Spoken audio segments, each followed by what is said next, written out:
వి gold trusted gold buyers. మీరు తాకట్టు పెట్టిన బంగారాన్ని విడిపించి ఈ రోజు ఉన్న మార్కెట్ ధరకు కొనబడును. నమస్కారం, వెల్కమ్ టు ఐ డ్రీమ్. ధర్మ మార్గం విత్ విజిత కార్యక్రమానికి స్వాగతం.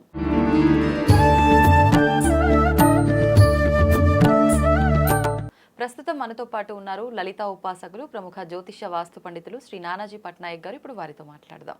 నమస్కారం గురువుగారు. శ్రీమాత్రే నమః. గురువుగారు, ఏకాదశి మనకు ప్రతి నెలలో కూడా వచ్చే ఏకాదశి ఎప్పుడూ కూడా మంచి పరమ పవిత్రమైనదే. ఆ రోజున ఉపవాసానికి ప్రత్యేకము అని చెప్పుకుంటూ ఉంటాం. ప్రత్యేకించి ఈ మాఘమాసంలో వచ్చే ఏకాదశిని భీష్మ ఏకాదశి అని చెప్పి పిలుచుకుంటున్నాం. ఏంటి ఈ ఏకాదశి ప్రత్యేకత? ఈ రోజున ఆచరించాల్సిన విధి విధానాలు ఏంటో తెలియజేయండి. తప్పకుండా అమ్మా. మనకి ఈ విష్ణు సహస్రనామాలు ఏవైతే ఉన్నాయో భీష్ముడు చెప్పినటువంటివే అంపశయ మీద ఉండగా చెప్పడం జరిగింది. భీష్మ ఏకాదశి నాడు భీష్ముడికి తర్పణాలు వదులుతారు, భీష్ముడిని ఆ రోజు తలుచుకుంటారు. అయితే మనం భీష్ముడి ద్వారా మనం నేర్చుకోవాల్సినవి చాలా ఉన్నాయి. ఇప్పుడు రామాయణ మహాభారతాల ద్వారా ఒక్కొక్క క్యారెక్టర్ ద్వారా మనం ఒకటి నేర్చుకోవాలి. ఫస్ట్ ఆఫ్ ఆల్ ఏంటంటే మనం నేర్చుకోవాల్సింది అష్టవసువుల్లో ఒకరు భీష్ముడు. అలాంటి అష్టవసువులు మనకి వసువులు, దేవతలు, యక్షులు, గంధర్వులు ఇలా ఉంటారు. వాళ్ళకి కూడా కర్మ అనుభవించడం తప్పదు అనే విషయం మనం నేర్చుకోవాలి.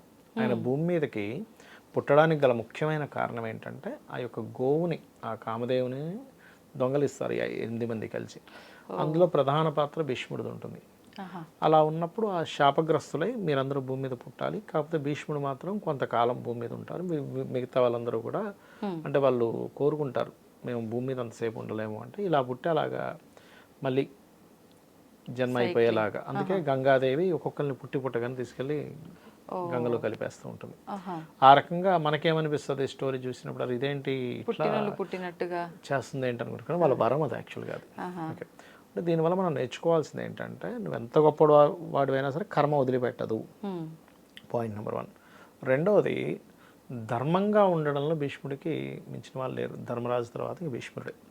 అయితే అదేవిధంగా కొన్ని ఇప్పుడు తండ్రి కోసం త్యాగం చేయడం కానివ్వండి, అలాగే భీష్ముడు తనకి స్వచ్ఛంద మరణం, ఎవరు అతన్ని చంపలేరు, ఎందుకంటే తండ్రి ద్వారా అతను వరాన్ని పొందుతాడు. అలాంటప్పుడు ఈ పాండవులు వెళ్ళి అడుగుతారు, తాత నువ్వు ఎలా మరణిస్తావంటే శిఖండి కనుక ఎదురుగా ఉంటే నేను యుద్ధం చేయనని చెప్పి చెప్తాడు. ఇక్కడ ఏంటంటే అంత ధర్మనిరతుడై ఉండి కూడా ఎందుకు మరి ఆయనకి లాస్ట్లో ఎందుకు అలా జరిగింది అంటే, ఎవరి పక్షాన ఉన్నాం ఈజ్ మోస్ట్ ఇంపార్టెంట్. మనం ఎంత పర్ఫెక్ట్గా ఉన్నా మనం ఏ గ్రూప్లో ఉన్నాం, ఇది మనకి మహాభారతం చెప్తుంది. ఇప్పుడు శ్రీకృష్ణ పరమాత్మ అటు ఉండకుండా ఎందుకు ఇటు ఉన్నాడంటే ధర్మం వైపు ఉండాలి. కాకపోతే ఆయనకు తప్పలేదు. భీష్ముడికి ఏంటంటే ఇంకా అక్కడ ఉన్న సిచ్యువేషన్కి అక్కడ తప్పలేదు, ఆయనకి తప్పకుండా ఉండవలసి వచ్చింది. ఆయనకి తెలుసు నేను కరెక్ట్ ప్లేస్లో లేనని. కానీ ఎందుకు అనేటువంటిది అంటే మన భీష్ముడు వల్ల మనం ఇన్ని విషయాలు తెలుసుకోవచ్చు. అయితే భీష్మ ఏకాదశి నాడు మనం ప్రతి ఏకాదశికి విష్ణువుని ఆరాధిస్తాము, ఖచ్చితంగా ఉపవాసం ఉంటాము. ఉపవాసం ద్వారా ఆ యొక్క ఫలితాన్ని విష్ణువు తీసుకొని మనకి మోక్షాన్ని, అదేవిధంగా పాపాన్ని దగ్ధం చేస్తాడు, మనల్ని పాపరహితుల్ని చేస్తాడు అనేటువంటిది మనకి శాస్త్రాల్లో ఉన్నటువంటిది. భీష్ముడిని మనం గనక ఆ రోజు భీష్ముడిని తలుచుకోవడం, ఓం భీష్మాయ నమః అనేటువంటి జపం చేయడము, లేకపోతే భీష్ముడి పేరు మీద మనం ఏదైనా స్వయంపాకం ఇవ్వడము, తిరోధకాలు వదలడము. అంటే మనకి స్వయంపాకం అంటే బియ్యము, 2 రకాల కూరగాయలు, పప్పు, ఉప్పు ఇవ్వడం, ఇవి చేయడము.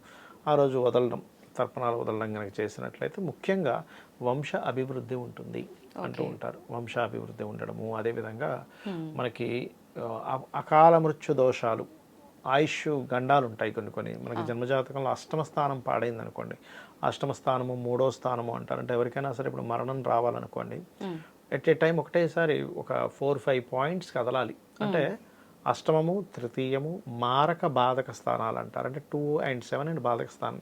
ఇవన్నీ దశ, భుక్తి, అంతరాలు, ప్రత్యంతరము ఈ కాంబినేషన్స్లో వస్తూ దానికి గోచారం వస్తుంది.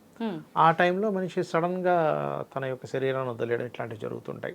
అటువంటివి ఏవైనా సరే వాళ్ళకి ఆకస్మికంగా అపమృత్యు దోషాలు ఉన్నా సరే భీష్ముడిని కనుక తలుచుకున్నట్లయితే వాటికి సంబంధించిన దోషాలు. అయితే ముఖ్యంగా మనం ఎంతసేపు ఇది తలుచుకుంటే ఈ ఫలితం వస్తుంది అనేది పక్కకు పెడితే, అసలు భీష్ముడి యొక్క క్యారెక్టర్ ఏంటి, ఎంత నిజాయితీగా ఉన్నాడు, తండ్రి కోసం ఎంత త్యాగం చేశాడు, ఇవి మనం ఫస్ట్ తెలుసుకోవాలి భీష్ముడి ద్వారా కనుక చూసుకున్నట్లయితే.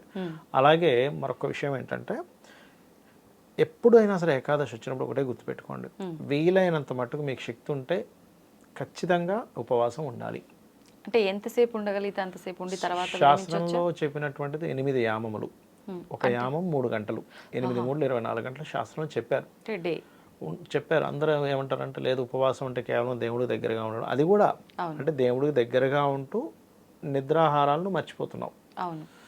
ఇందులో నిర్జల ఉపవాసం అని అంటారు. అసలు జలం కూడా ముట్టుకోరు కొంతమంది. కానీ ఇది ఎవరికి ఏకాదశి రోజు కూడా చేస్తారా నిర్జల చేస్తారు, నిర్జల ఉపవాసాలు చేస్తారు. కొంత శక్తి ఉండాలి దానికి. అంటే మీకు ఉండేటువంటి అనుష్ఠాన బలం ఎంత ఉంటే అంతకాలం ఉండగలుగుతారు. కొంతమంది ఉంటారు మీకు ఎన్ని రోజులైనా ఫుడ్ తినకుండా ఉండేవాళ్ళు ఉంటారు, సూర్య ఉపాసన చేసేవాళ్ళు అట్లా. అదేంటంటే మీరు ఫస్ట్ మీరు వేరు. ఇప్పుడు మనకి శ్రీకృష్ణ పరమాత్మ భగవద్గీతలో అదే చెప్తాడు కదా, ఈ శరీరం వేరు, నువ్వు వేరు, నువ్వు ఆత్మస్వరూపుడివి అనేటువంటిది నీ నువ్వు కనుక గుర్తుపట్టగలిగితే ఇంకా నీకే ప్రాబ్లం ఉండదు. అంటే ఏదైనా వచ్చినా ఈ శరీరానికి వస్తుంది, నాకు కాదు అనేటువంటి ఫీలింగ్ రావాలి. అలా ఆ శరీరానికి వస్తుంది. ఆ శరీరం ద్వారా అంటే మనం ఏకాదశి రోజు చేసేటప్పుడు మనం ముఖ్యంగా చేయవలసింది ఏంటంటే, ఒకటి భగవద్గీత వింటుండాలి, విష్ణు సహస్రనామాలు వింటుండాలి, భగవద్గీతలో ఉన్నటువంటి సారాంశం అర్థం చేసుకుంటూ ఉండాలి. ఇదేమిటి అంటే మనకందరికీ ఉండే ప్రాబ్లమ్స్ ఏంటి, నాకు అయ్యో ఇది నాకు రావట్లేదు, నాకు బర్డెన్ అయిపోతుంది, ఇవే కదా మెయిన్గా. అవన్నీ కూడా ఏంటంటే ఈ ఆత్మకంటవు ఈ శరీరం ద్వారా జరుగుతున్నాయి. ఈ శరీరంతో మనం కర్మం చేస్తున్నాం అంతే. కర్మం చేయకుండా ఉండకూడదు కాదు, కర్మలు చేయాలి. కానీ శరీరంతో చేస్తున్నాం, దానికి అంటకుండా ఉంటున్నాం అనేటువంటిది స్పృహతో ఉండాలని చెప్తూ ఉంటాను.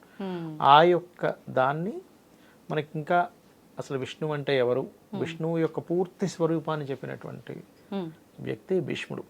కాబట్టి ఆ భీష్ముడిని తలుచుకుంటే అంటే భీష్ముడి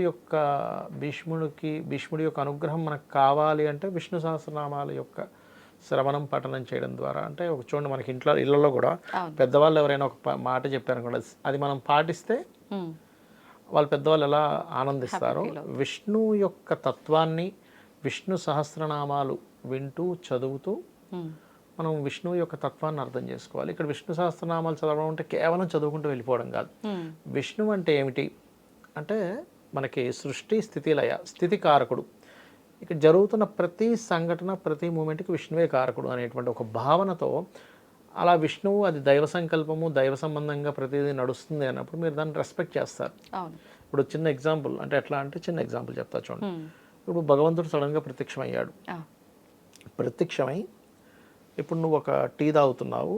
ఆ టీ తాగడం ఏదైతే ఉందో ఆ మంట వేడిగా రావడానికి కానీ, అది బాయిల్ అవ్వడానికి కానీ, ఆ టీ పండడానికి, వీటన్నిటికీ నేనే కారకుండా అని స్పష్టంగా చెప్పి ఇది నీకు రావడానికి కూడా నేనే కారకుండా అన్నప్పుడు మీరు ఎట్లా దాన్ని ఎట్లా చూస్తారు? ఆ టీని చాలా పవిత్రంగా, చాలా వాల్యుబుల్గా చూస్తారు.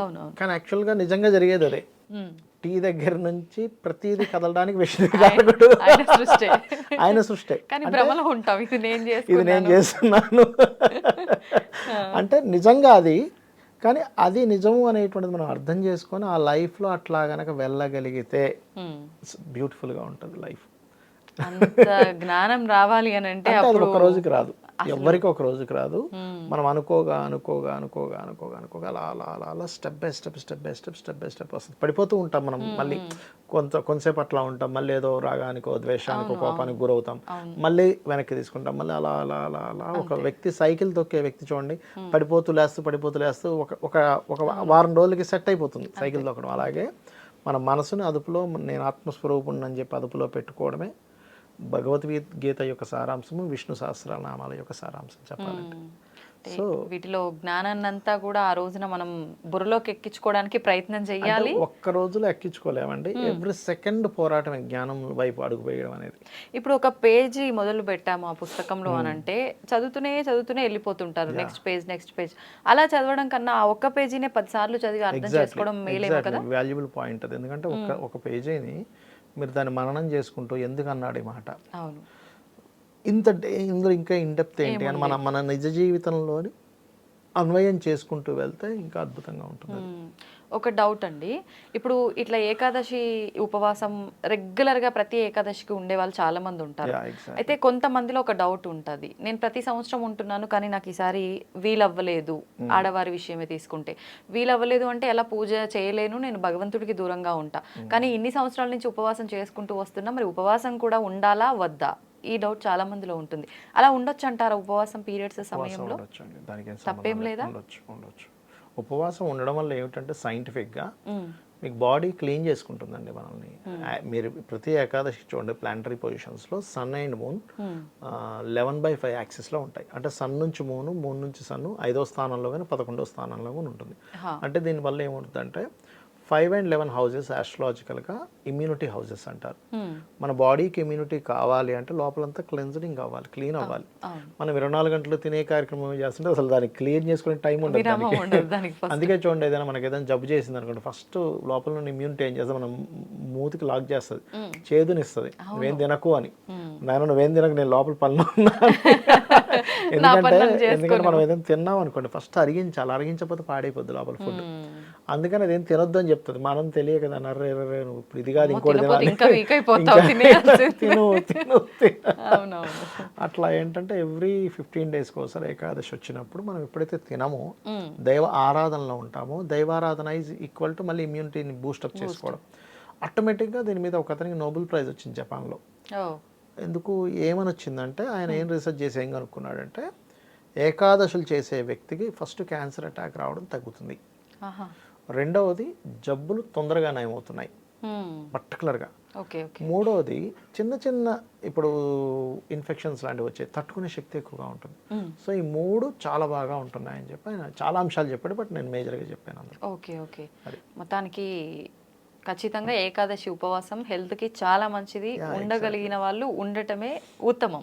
ఎందుకంటే డాక్టర్ హెగ్డే అని ఒక ఆయన ఉంటాడండి, ఆయన మీరు వీడియోస్ చూడండి తెలుస్తుంది. అందులో ఆయన ఏం చెప్తాడంటే, ఆయన యాక్చువల్గా ఒకప్పుడు అలోపతి డాక్టర్ ఆయన, దాని తర్వాత దాని నుంచి వచ్చేసి అసలు ఇమ్యూనిటీ ఈజ్ మోస్ట్ ఇంపార్టెంట్. ఆయన అంత డాక్టర్ అయి ఉండి కూడా ఆయన కూడా దానాలు ఇమ్మని చెప్తాడు, ఆయన కూడా డాక్టర్ హెగ్డే, మీరు వినండి. అండ్ అట్లాగే మనం ఏంటంటే డాక్టర్ హెగ్డే గారు చెప్పేది ఏంటంటే, మీ ఇమ్యూనిటీ ఈవెన్ మీకు హార్ట్లో హోల్ అయినా కూడా మీరు నా ఇమ్యూనిటీ బలంగా ఉందని బలంగా పెంచుకోగలిగితే హార్ట్ హోల్ కూడా మీకు క్లియర్ అయిపోద్దని చెప్తాడు ఆయన. ఓకే. సో అంటే ఏంటి, మన ఇమ్యూనిటీ పెంచుకునేటువంటి ప్రాసెస్ ఇది ఏకాదశి. మన వాళ్ళు పెద్దవాళ్ళు అందుకే పెట్టారు. ఓకే. దానికి ప్లానటరీ పొజిషన్ కూడా అనుకూలించాలి కాబట్టి ఆ రోజు 3/11 5/11 దీంట్లో ఉంటాయి ప్లానెట్స్ అవి. ఓకే. అంటే మన ఆరోగ్యానికి ఎలా శ్రేష్ట ఉంటుందో దానికి తగ్గట్టుగా అన్ని ప్రకృతి కూడా సహకరించే రోజు కాబట్టి ఉండటం. ఎందుకంటే చూడండి, మనకి అమావాస్యలు వచ్చినప్పుడు మనకి మనసు అంత ఇదిగా ఉండదు. మీ వీక్ మూన్ వాళ్ళకి ఇంకా అచంచలంగా ఉంటారు వాళ్ళు. అంటే ఏమిటి, ప్లానటరీ యొక్క పొజిషన్స్ మన దాని మీద ప్రభావం చూపిస్తుందనే కదా. అవునవును. మంచి విషయాలు తెలియజేశారండి, ధన్యవాదాలు. శ్రీమాత్రే నమః.